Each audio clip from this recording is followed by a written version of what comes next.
পৃথিবীর যতগুলো রহস্যে ঘেরা স্থান আছে তার মধ্যে সাহারা মরুভূমি অন্য সবার চেয়ে অনেক গুণ এগিয়ে। সাহারা মরুভূমি কালের স্রোত বিভিন্ন রূপ ধারণ করেছে। বর্তমানে সাহারা যেখানে পৃথিবীর সবচেয়ে উষ্ণতম স্থান, কয়েক কোটি বছর আগে তা ছিল থেসিস সাগর, কিংবা বালুর রাজ্যে খ্যাত সাহারা একসময় ছিল সবুজ, উর্বর এবং জনবসতি পূর্ণ।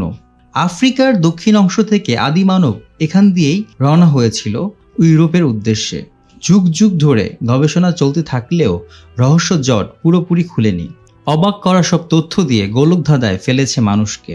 আজকের এই রহস্য চক্রে আমরা জানব সাহারার মরুভূমির ইতিবৃত্ত। তাই ভিডিওটি না টেনে আমাদের সাথেই থাকুন।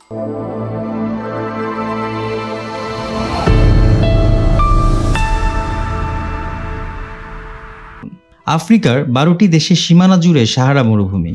উত্তর আফ্রিকার একটি বড় অংশ জুড়ে আধিপত্য মিশর, মরক্কো, আলজেরিয়া, লিবিয়া, নাইজার, মালি, পশ্চিম সাহারা, তিউনিসিয়া, মরিতানিয়া, ইরিত্রিয়া, সুদানের অংশ রয়েছে এই মরুভূমিতে। উত্তর আফ্রিকার 31% জুড়ে সারা মরুভূমি অবস্থিত। এর মোট আয়তন 36 লক্ষ বর্গ মাইল। 250 মিলিমিটার বৃষ্টিপাত হয় এমন এলাকাকে যুক্ত করলে সাহারার আয়তন বেড়ে দাঁড়াবে 42 লাখ বর্গ মাইলে, যা প্রায় যুক্তরাষ্ট্রের আয়তনের সমান। গোটা আফ্রিকা মহাদেশে পৃথিবীর একটা টেকটনিক প্লেটের উপর অবস্থিত। বহুকাল আগে আফ্রিকা ও ইউরোপের মাঝে থেসিস সাগর ছিল।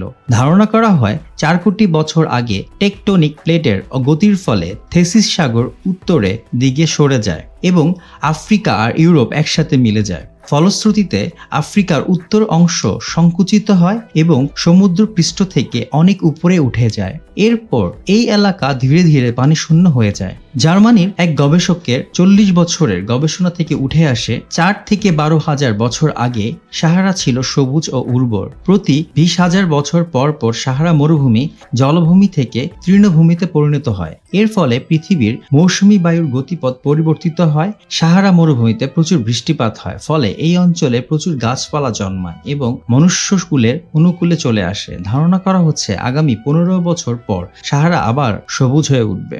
বালুর রাজ্যে সাহারা মরুভূমিকে 5টি অঞ্চলে ভাগ করা যায়: পশ্চিম সাহারা, এয়ার পর্বতমালা, তিভেস্তি পর্বতমালা, লিবিয়ান মরুভূমি ও তিনেরি মরুভূমি। পাথুরে মালভূমি ও বালির সমুদ্র নিয়ে গঠিত সাহারা। এখানে একবার বালুর ঝড় শুরু হলে টানা 4 দিন পর্যন্ত চলতে থাকে। মাঝে মাঝে বালুর ঝড়ের কারণে বালু রূপ নেয় সুউচ্চ শৃঙ্গে, যার বেশিরভাগ উচ্চতা 180 মিটারের বেশি হয়ে থাকে। সাহারা মরুভূমি পৃথিবীর সবচেয়ে বড় বালির স্তূপ। এখানকার বালি দিয়ে গোটা পৃথিবীকে 8 ইঞ্চি পুরো করে ফেলা যাবে। হালকা বৃষ্টিপাতে আর বাতাসের সংমিশ্রণে সাহারার বালু বিভিন্ন রূপ ধারণ করে, যার মধ্যে দেখা মিলে বালিয়াড়ি, পাথুরে মালভূমি, শুষ্ক উপত্যকা কিংবা নুড়ি পাথরের। তবে বালুর রাজ্য হলেও সাহারায় বেশ কয়েকটি অংশে তৃণভূমি আর পর্বত রয়েছে। ছোট বড় বেশ কয়েকটি হ্রদ আর নদীর অস্তিত্ব রয়েছে সাহারায়। পৃথিবীর সবচেয়ে উষ্ণতম স্থান বলা হয় সাহারা মরুভূমিকে, কারণ পৃথিবীর অন্যান্য স্থানের তুলনায় সাহারার সূর্যের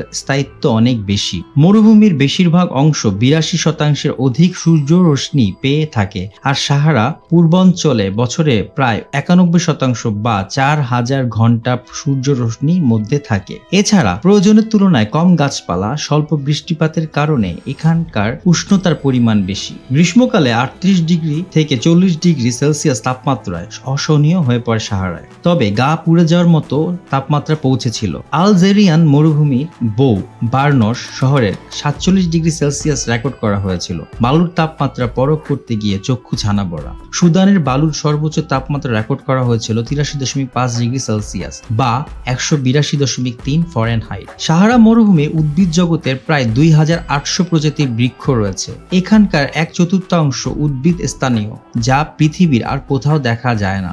খেজুর, সাকুলেন্ট, আক্সিয়া সহ অনেক গাছ রয়েছে সাহারায়। আবহাওয়ার সাথে খাপ খাইয়ে নিয়ে এদের আকৃতিও অন্যান্য গাছের চেয়ে ভিন্ন।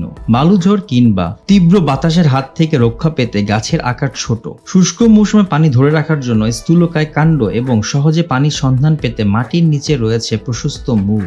বৃক্ষরাজির পাশাপাশি সাহারা মরুভূমিতে প্রাণীকুল বেশ সমৃদ্ধ। অ্যাডেক্স নামক এক ধরনের হরিণের বাস সাহারা মরুভূমিতে। পানি ছাড়া প্রায় 1 বছর পর্যন্ত বাঁচতে পারে অ্যাডেক্স। দরকাশ গ্যাজেল নামক হরিণও দীর্ঘদিন টিকে থাকতে পারে, যেটিরও বাস রয়েছে এই সাহারায়। এছাড়া কয়েক প্রজাতির শিয়ালের বাস সাহারায়।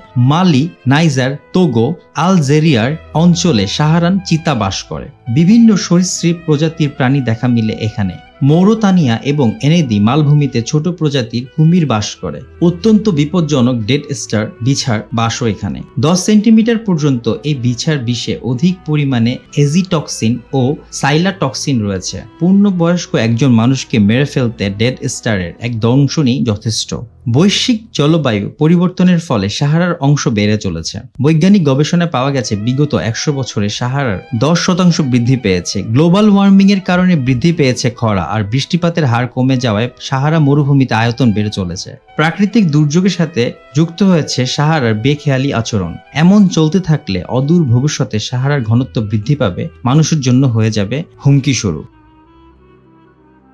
আমাদের এই ভিডিওটি যদি ভালো লেগে থাকে তাহলে সাবস্ক্রাইব করে পাশে থাকা বেল আইকনটি প্রেস করুন এবং রহস্য চক্রের সাথেই থাকুন। ধন্যবাদ।